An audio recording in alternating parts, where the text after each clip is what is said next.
pequeña araña en un tubo se subió.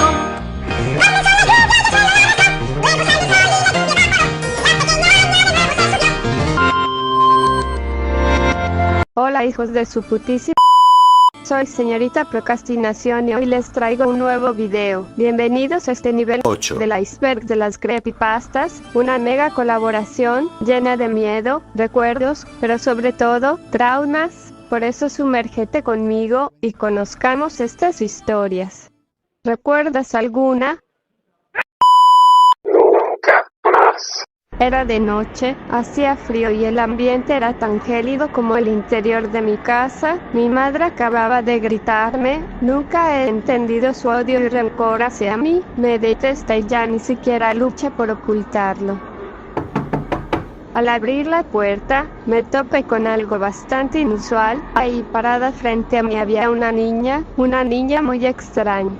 Mejillas pálidas y sin color, cabello rubio arreglado en trencitas, un vestido de color rosa con los pliegues algo rotos, pies descalzos y ligeramente azules por el frío de invierno, y ojos negros.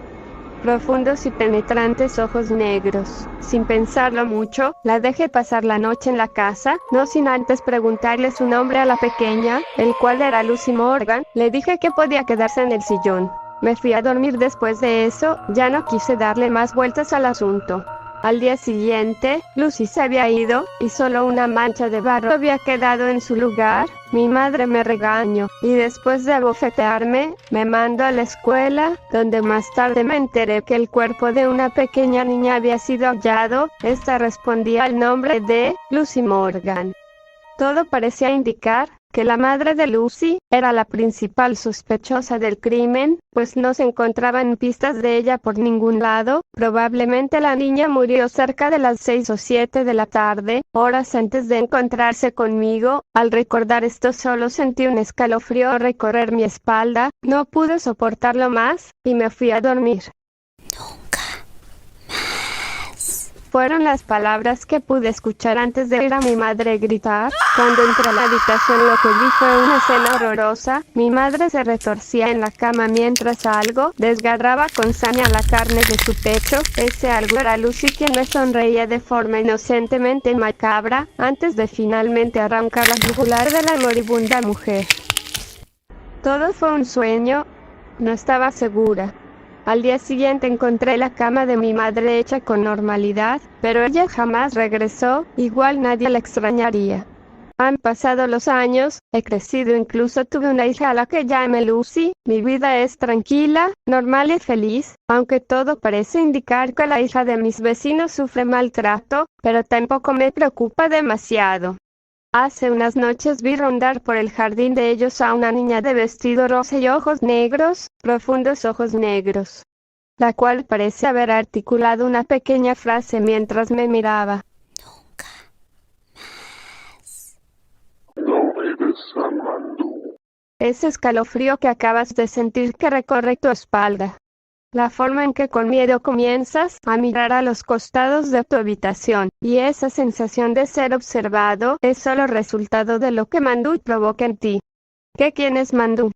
Sencillo. Mandu es aquel miedo que sientes antes de dormir por las noches, esa sensación de ahogo que te invade sin razón alguna, vive en tus pesadillas sin no dudar en lastimarte. Mandu es el miedo que tratas de evitar a toda costa, es todo aquello que intentas evitar sentir. ¿Alguna vez lastimaste a alguien? Bien, pues Mandu cobrará venganza, se encargará de que sientas todo lo malo que tú le hiciste sentir a esas personas, ese desespero, pavor y dolor, todo ese miedo que estás sintiendo, esa sensación de ser observado no es coincidencia, es Mandu que te ha encontrado. ¿Sabes cómo terminarás? Como toda esa gente que se suicidó, ellos no se lastimaron, fue Mandu. Incluso la gente que murió en algún accidente fue víctima de Mandu. Él es la mente maestra detrás de todo eso. Ahora solo te queda evitar cualquier superficie que los refleje. Espejos, un televisor, cristal, evita cualquier objeto de esos, porque Mandu odia que lo miren. Debiste haber sido una buena persona de corazón. Mandu ya te encontró. La mamá de Carlitos. ¿Sabías que Rugrats iba a tener una versión para adultos? Esta versión iba a ser conocida como Rugrascals, contaría con un humor mucho más adulto y se transmitiría durante la madrugada. Sin embargo, la idea se canceló pues el episodio piloto fue considerado demasiado oscuro. Todo hubiera quedado como una leyenda urbana, si no hubiera sido porque en Nueva Zelanda transmitieron ese episodio, confundiendo el VHS con uno de Los niños jugaban en el parque con normalidad hasta que Carlitos comenzó a tener una visión. Él estaba en el hospital junto a su madre, quien parecía que estaba a punto de morir. Ella le cantaba dulcemente a Carlitos, pero cuando cantaba la segunda estrofa el audio se invertía.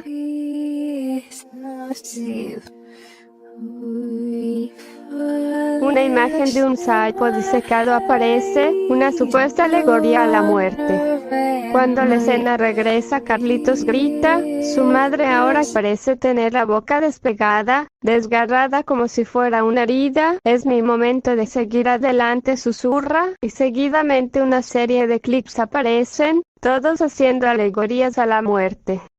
La escena vuelve a la madre de Carlitos, quien tiene un pico de pollo en la cara, diciendo con una voz de hombre bastante perturbadora: ¿No recuerdas cuando todo empezó? El episodio luego empieza a pasar escenas de acción de las mamografías y el parto. Cerca después de 1 minuto, se oye a la mamá de Carlitos decir: ¿Quieres tu patito de la suerte?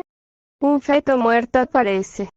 En este momento, se ve a Carlitos salir de la visión, y tiene una convulsión.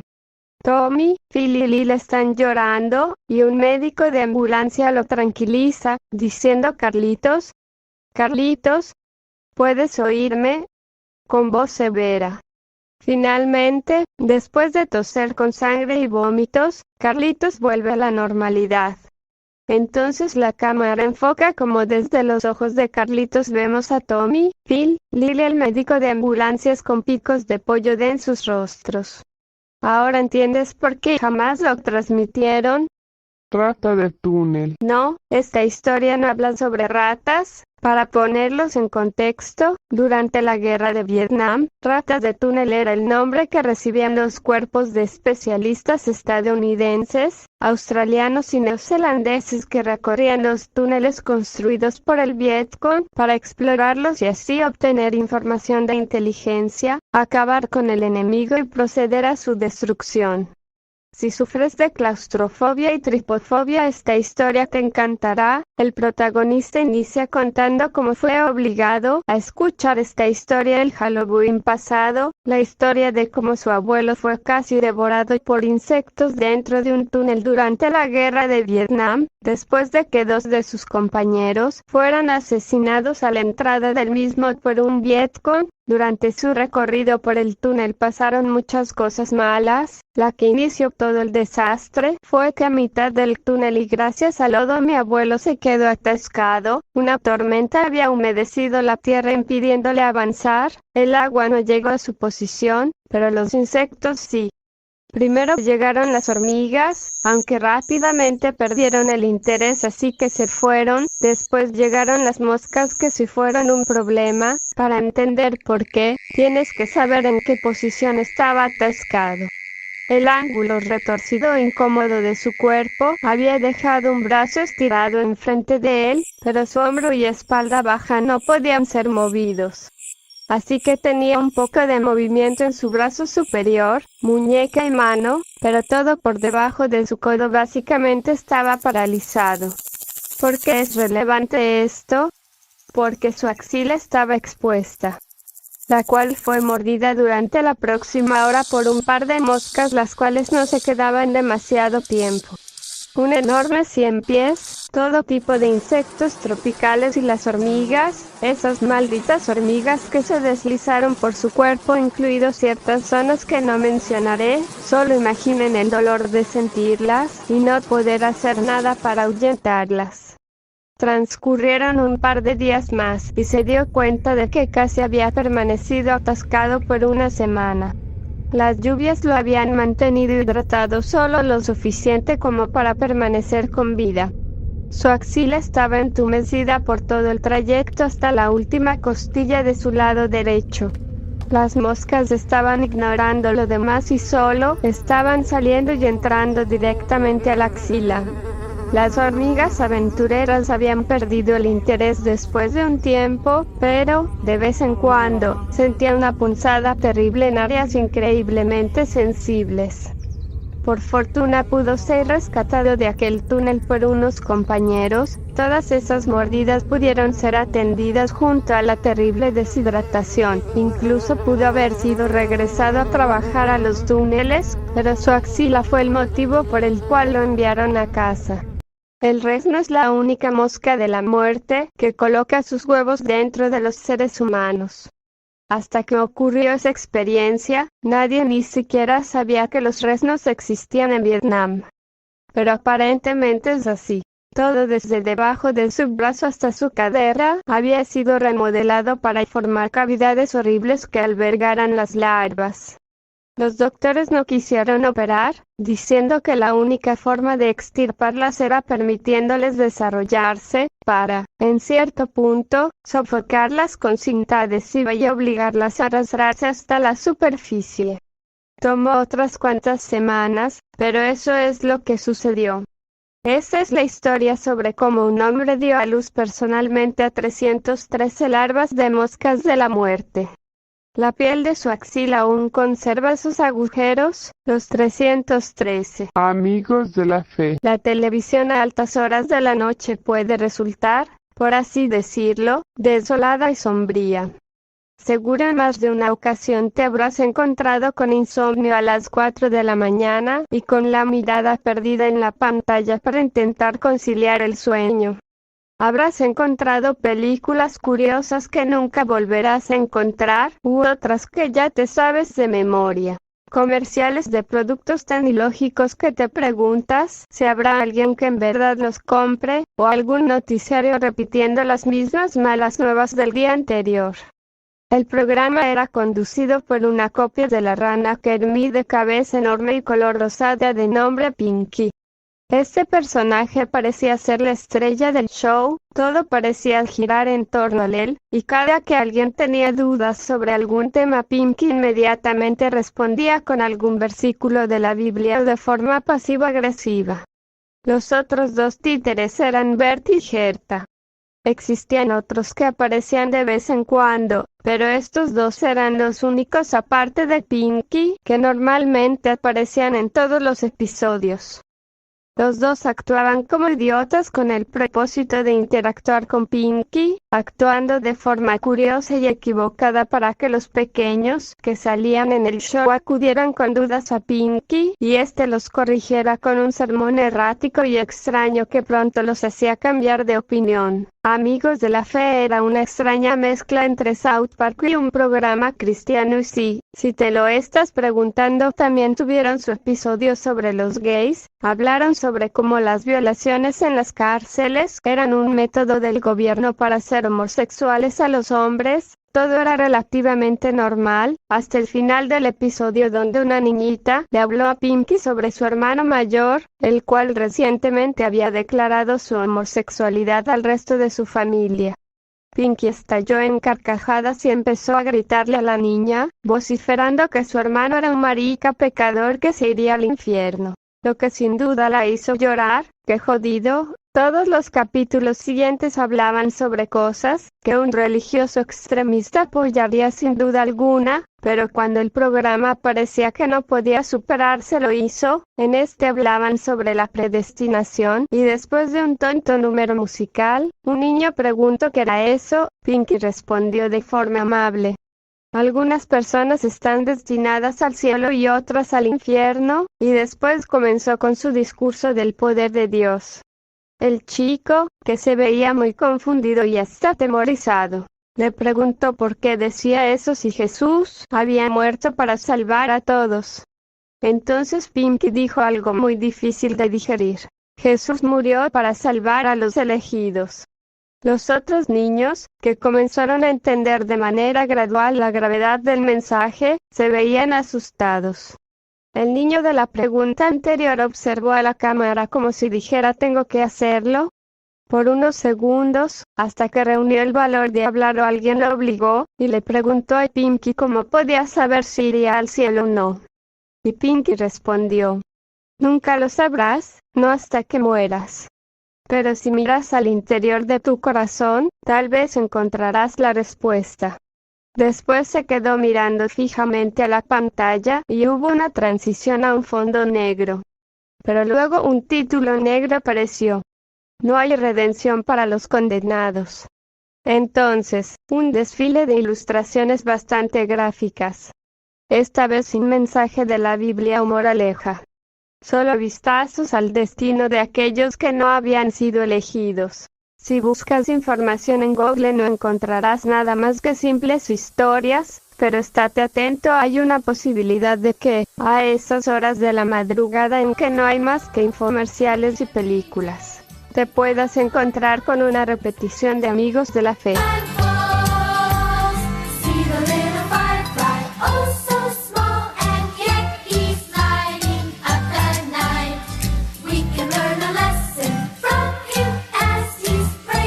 El mejor psicólogo escolar del mundo. Nadie merece sentir el rechazo de sus padres. Qué frustrante debe ser que te limiten, te prohíban hacer lo que cualquier niño hace, y peor aún te hagan sentir culpable ante el más mínimo error que cometas. Por fortuna esto cambió cuando el protagonista de este creepypasta conoce al mejor psicólogo escolar del mundo. Después de hartarse del constante maltrato e indiferencia de sus padres, el niño le cuenta al psicólogo de su escuela todo lo que le hacen sus progenitores. El hombre pareció entenderlo, incluso le dijo que su vida cambiaría en poco tiempo. Se tomaron una soda y después de eso el niño se desmayó. Despertó en una habitación encadenado a una cama. Para su sorpresa, a su alrededor había comida, una linda habitación y una Nintendo. Aquel psicólogo lo había secuestrado, pero no maltrató al niño. Todos los días se iba, lo dejaba encadenado. Cuando regresaba de trabajar jugaba, comía y platicaba con él. Un día esa rutina cambió cuando lo puso a ver las noticias. Ahí el niño pudo ver que sus padres lo buscaban y lloraban por él. Esas mismas personas que antes lo trataban con indiferencia ahora mismo lo extrañaban. Jamás los había visto llorar, jamás los había visto mostrar alguna expresión y ahora lo extrañaban. La cosa no se quedó ahí. Días después, al volver a ver el noticiero, descubrió que habían encontrado el cuerpo de un niño decapitado que había sido calcinado. Junto al cuerpo había una tarjeta de identificación de secundaria que pertenecía a él. Lo habían dado por muerto. El psicólogo vio que en los ojos del niño había lágrimas, así que le pidió que le hiciera una promesa. Le pidió que se tomara toda el agua de una botella que le entregó y que después de eso fingiera que no lo conocía y que siguiera con su vida. Te había dicho que soy el mejor psicólogo escolar, ¿verdad?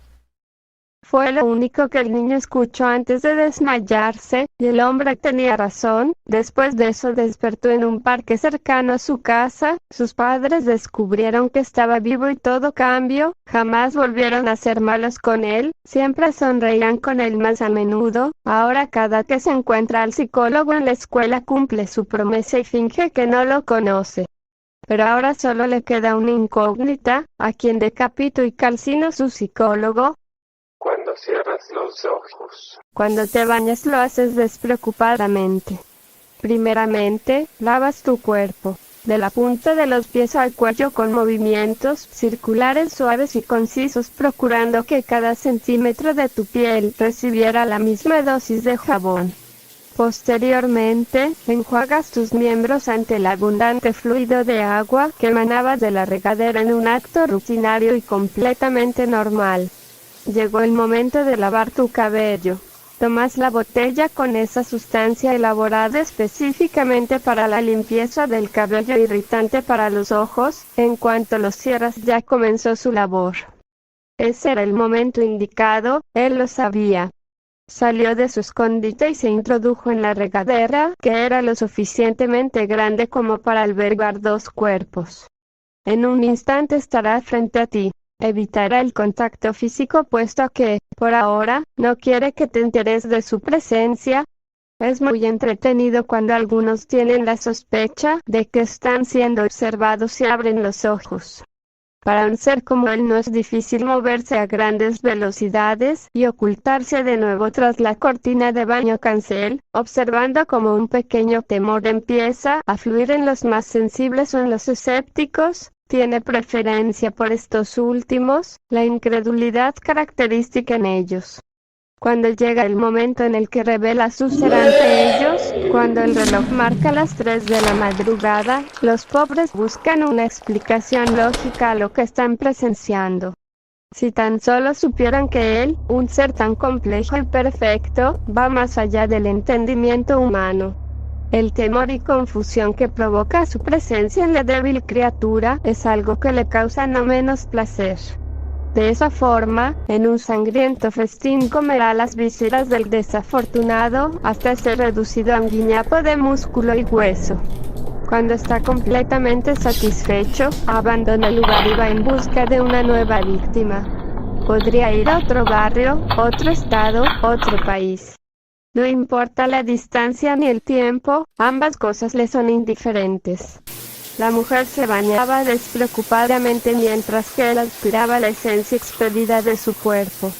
La joven abrió los ojos para encontrarse con los relucientes azulejos blancos del baño frente a ella. Por un momento creyó escuchar un sonido fuera de la regadera. Tendría que echar un vistazo. No, sería estúpido. Ella estaba sola y todo perfectamente cerrado. No había razón para mirar afuera. Seguramente eran las tuberías, carecía de importancia. ¿Crees en los ángeles? ¿Crees en los ángeles? Sí, estos seres alados que vienen del cielo. ¿Crees en los ángeles guardianes? ¿Has oído hablar de ellos, cierto? Dicen que todos tenemos uno, siempre está a nuestro cuidado en los peores casos. ¿De verdad crees que es así? No, no lo son, no son ángeles, ni siquiera son buenos, ¿sabes?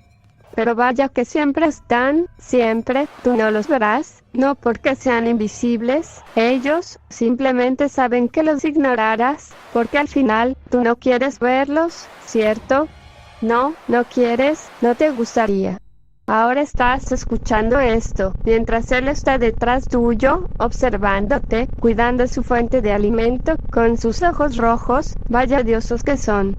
Pero allí están, sí, cuando tú no te das cuenta, cada vez que vas a dormir y miras hacia el techo de tu habitación, no dejes de mirar hacia allí, quizá está al lado tuyo. O cuando duermes, ¿a qué no te imaginas? Te ve de frente, de hecho, eso le gusta. Cuando estás en la ducha y el jabón entra escurridizamente a tus ojos, está al frente tuyo. ¿Qué tal cuando entras a una habitación oscura? Tus ojos aún no pueden ver nada, él está frente tuyo, pero tú no quieres que sea así, él lo sabe, así que no importa. A él no le gusta que sepas que existe, ¿sabes? Quizá tú crees que no le conoces, pero sí que sabes quién fue, tú claramente te acuerdas de eso cuando vivía. De hecho, ahora está detrás tuyo. Sí, pero no le mires, se puede molestar.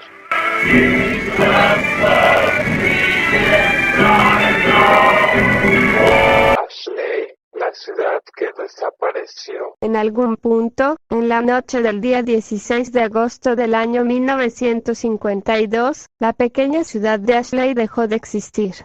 Justo a las 3:28 de la madrugada del 17 de agosto de 1952, un terremoto de magnitud 8,4 fue registrado por los dispositivos del Servicio Geológico de los Estados Unidos. El terremoto pudo sentirse en todo el país, principalmente en la zona oeste. Según las estimaciones de los especialistas, el epicentro tuvo lugar en la ciudad de Ashley en el estado de Kansas.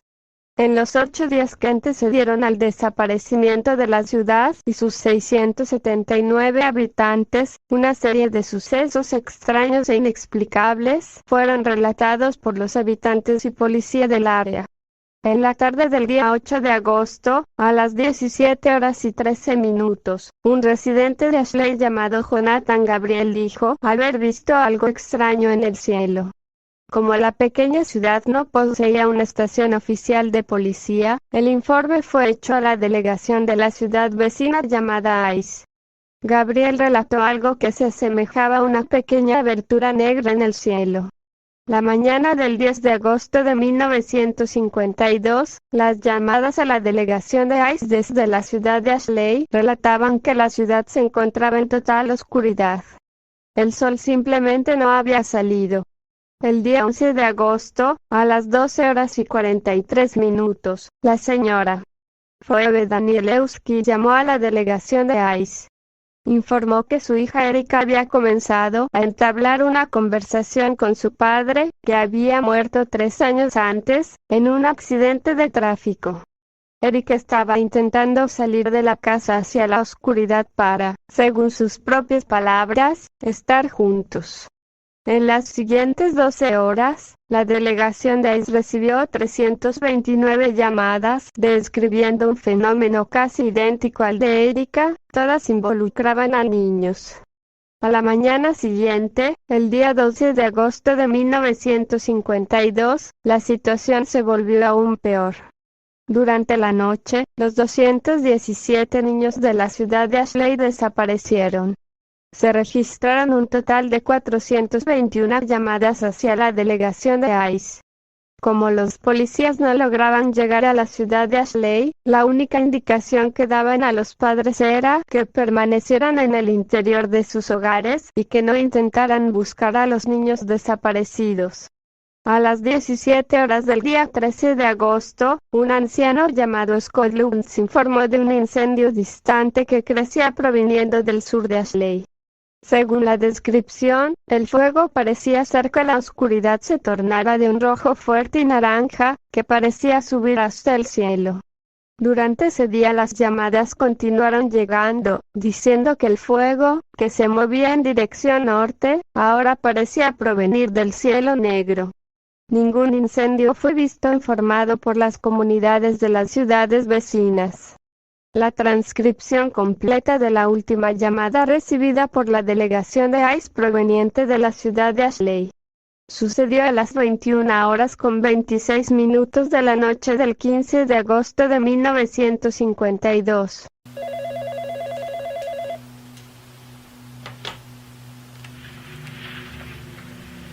Hayes Police Department. Hello. Yes, hello. Ma'am, who am I speaking with? This is April. This is April Foster. Can you please help me? What's happening, ma'am? You don't understand. Last night they all came back. Ma'am, I'm going to need you to... Last night they all came back. Ma'am, I'm going to need you to stay calm and speak clearly. What happened? Who came back? Everyone. Everyone? They all came back in the fire. What do you mean, everyone? My son.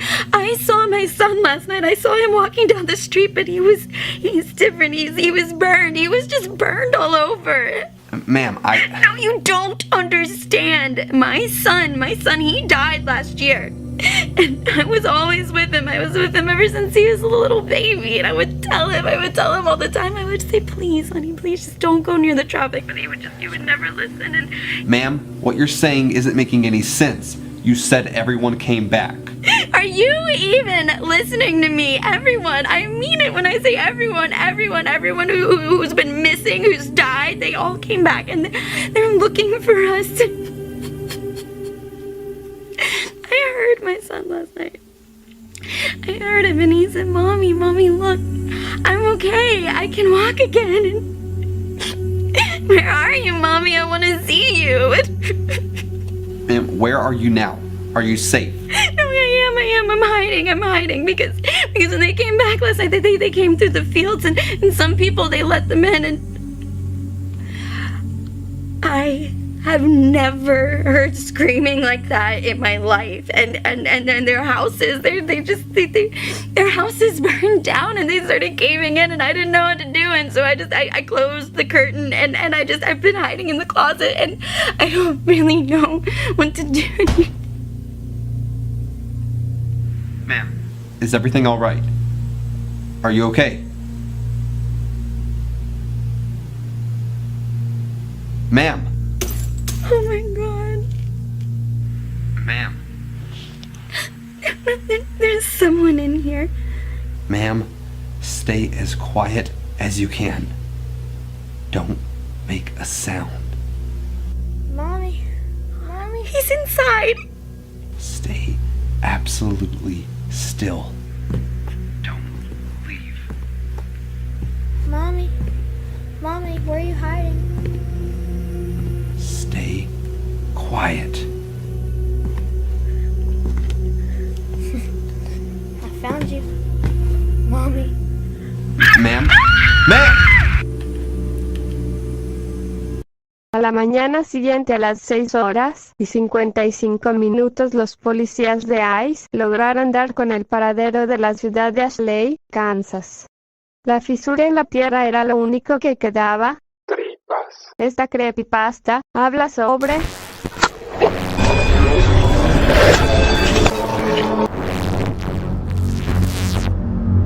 El gato sin ojos. Escribo porque no tengo nada mejor que hacer. Porque necesito que sepan la verdad. Y porque es lo único que él me deja hacer. Lo ocurrido fue tan bizarro, paranormal e ilógico, que dudo que cualquiera que logre leer esto sea capaz de creerlo. Soy un escritor de una editorial muy exigente. Y justo había terminado un buen libro acerca de la autosuperación, pero tenía errores y me habían obligado a corregirlos y entregarlo de nuevo para la semana entrante. Siempre fui un amante de los animales. Llevaba a mis queridas mascotas a todas partes cuando podía, pero en este viaje al plantel principal de la editorial no podía, por la lejanía con mi ciudad natal. Y actualmente me encuentro en un pequeño apartamento, sin compañía alguna, por lo que, tras llegar, fui directo a una tienda de mascotas, y así tener una compañía temporal y no pasar solo mi estancia mientras corregía los errores de mi libro. Durante mi trayecto hacia la tienda de mascotas, me topé con un gato al cual le hacían falta los dos ojos. Extrañamente, esto no me dio miedo, y al ver su condición, sentí lástima por él, así que decidí tomarlo y llevarlo a mi apartamento, con la intención de cuidar de él, cosa de la cual ahora me encuentro totalmente arrepentido. Han pasado 3 días desde la última vez que escribí. Estoy muriendo de hambre y parece ser que él también, pero no hace nada. Pareciera que me analiza, como si yo fuese su experimento o un muñeco de prueba en él. ¿Qué quiere de mí? ¿Por qué estará haciendo esto? Me pregunto si acaso seré yo el único al que le ha pasado lo mismo. No lo sé, solo quiero salir de aquí. Quiero que ese gato se aleje de mí. No le puedo hacer nada, y aunque pudiese no cambiaría mi situación. Seguiré atrapado aquí aún si lo mato. Debo seguir su juego, terminar su prueba y quizás solo así pueda ganarme mi libertad. Debo esperar, dejarlo a él terminar, no preocuparme y seguir tranquilo, aunque esté al borde de la locura. Texto encontrado junto a un cuerpo dentro del departamento. El cuerpo se encontró en la cama, sobre él un gato negro y sin ojos. Al cuerpo le faltaban partes de su piel, debajo de las manos había restos de carne, y lo más espeluznante, parecía que alguien le había arrancado los ojos. Los policías antes de leer esto creían que el estrés había llevado al escritor al borde de la locura, para encerrarse él solo y alimentar a su gato él mismo con su propia carne, pero el diario encontrado a un lado del cadáver dio a entender otra cosa. En cuanto los policías entraron al cuarto, el gato volteó y los miró con la profunda oscuridad de sus cuencas vacías. Miró fijo a uno de los policías ahí presentes y extrañamente ese fue el único al que el pánico no poseyó. Tomó al gato entre sus brazos mientras registraban el lugar. Al irse todos, y antes de que alguien pudiera leer el diario, ese policía se fue directo a su casa con el felino. Desde hace 4 días no se tienen noticias de él ni de su familia. Mi novia no siente dolor. Todo comenzó hace 2 semanas después de aquel accidente de auto. Mi novia y yo solo recibimos un par de rasguños. Yo estoy bien, pero ella ha comenzado a actuar de manera extraña. La he visto despertar a mitad de la madrugada y quedarse parada mirándome por varios minutos. Supongo que es solo el trauma del accidente. Mi novia es incapaz de sentir dolor. Ayer la vi sumergir sus manos en aceite hirviendo. No se quejaba, solo sonreía. Cada vez me cuesta más sentirme tranquilo cuando ella está cerca. Incluso en algunas ocasiones he sentido un olor podredumbre cuando está cerca de mí. Mi novia es incapaz de sentir dolor, y lo confirmé cuando la vi rascándose la piel hasta sangrar. Mi novia murió en aquel accidente de auto, y aunque se parece a ella, mi novia no es esa mujer que está mirándome desde la puerta. Y eso fue todo. Espero hayan disfrutado el video y se hayan asustado un poco. Si se espantaron o recordaron alguna historia, dejen un comentario, suscríbanse. Si llegaron hasta acá, dejen un comentario con el hashtag. A los procrastinadores nos gusta ver videos de creepypastas a altas horas de la noche. Disfruten los videos de mis otros compañeros y diviértanse. Soy señorita Procrastinación y nos vemos en otro video. O algo así.